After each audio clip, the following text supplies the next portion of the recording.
There has never been so much choice when it comes to AI tools and apps for marketers to use to enhance their content. So I thought I'd start with a little AI avatar of myself, introducing the fact that we now have an absolute plethora of choice when it comes to AI tools and how we use them as social media marketers. This year saw the launch of Sora 2, that's ChatGPT's video app, Meta Vibes.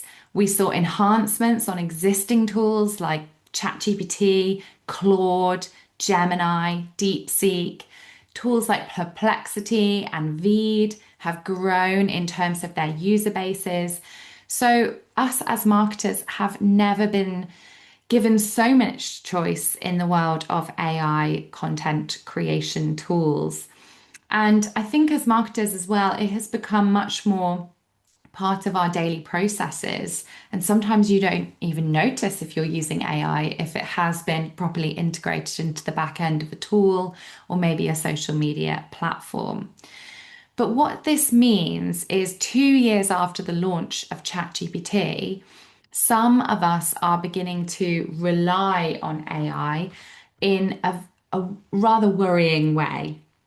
So I do wonder whether some of us are becoming too reliant on AI, and because of that, it is making our content very samey and very similar to what else is out there.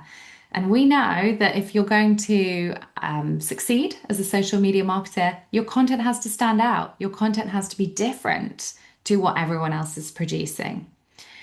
Because of this as well, if you want your content to stand out and be different, some organizations, some businesses, and users have begun to use AI to create some very unusual content.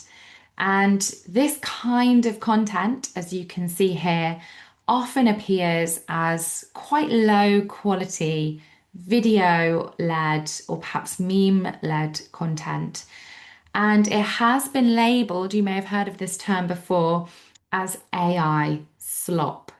So our feeds are going to be infiltrated next year with more AI slop than ever before. AI slop is a new term. It was actually one of the words of the year voted by the Macquarie Dictionary. And AI slop essentially means low quality content which is generated by AI, which often contains errors and is not necessarily requested by the user.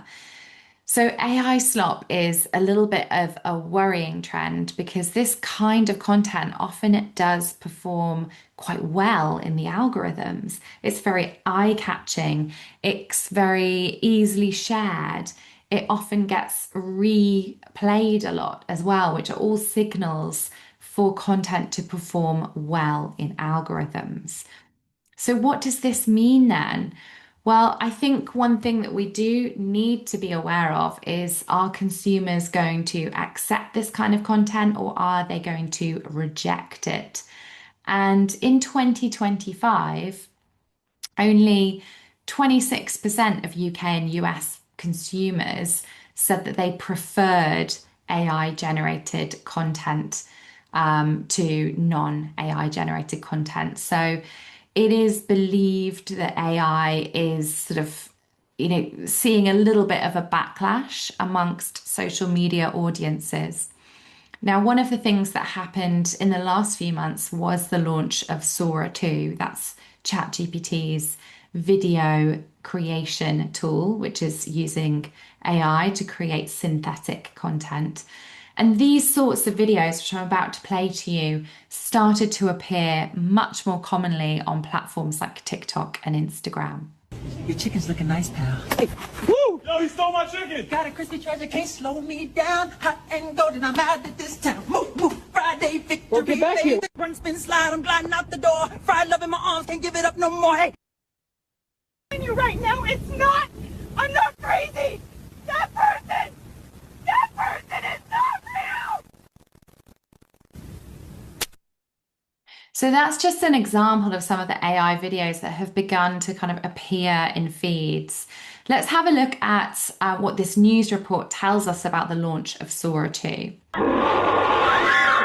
Pay attention for a second because your social media feed's about to change. Or it's already changed and you just haven't noticed yet. Over the past week, social media has been flooded with videos like these. Try to see if you can pick what they all have in common. Here's what I eat in a day with 0 processed sugar. Ma'am, say hi to the stream. In every breath, another brick. I have the high ground. That thing is not real. Just gorgeous. Give it up for our new little roadie. The answer is this watermark, which tells us that they're all AI. This is my new friend. Hi, I'm Walter. Pleasure to meet all of you. Fair warning though, it takes just a couple of seconds to remove these watermarks. And there are versions of Sora available that have no visible watermarks, so these videos are going to become increasingly harder to spot. I actually don't even know. Okay, so quite worrying. And I think one of the things that we do need to be aware of is number one is it is going to get harder to spot whether a video is AI or not, particularly if people aren't labeling them properly.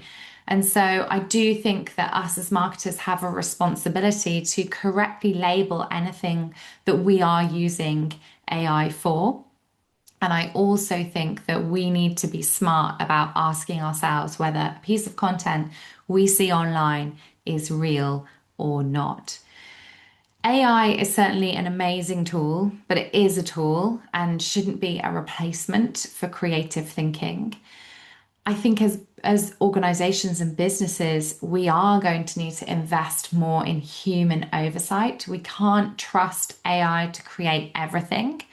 And actually, I think a lot of AI consultants that I've spoken with recently are saying that they would never put anything that is completely AI generated into social media. There would always be a level of human oversight on top of that, where they maybe change something into their own tone of voice, or perhaps do a little bit of extra editing and tweaking. Being transparent about when and how AI is used is something that is going to help you gain your users' trust. And as I said, learning how to identify AI is going to be important. If it looks, sounds, or feels generic, then it probably is.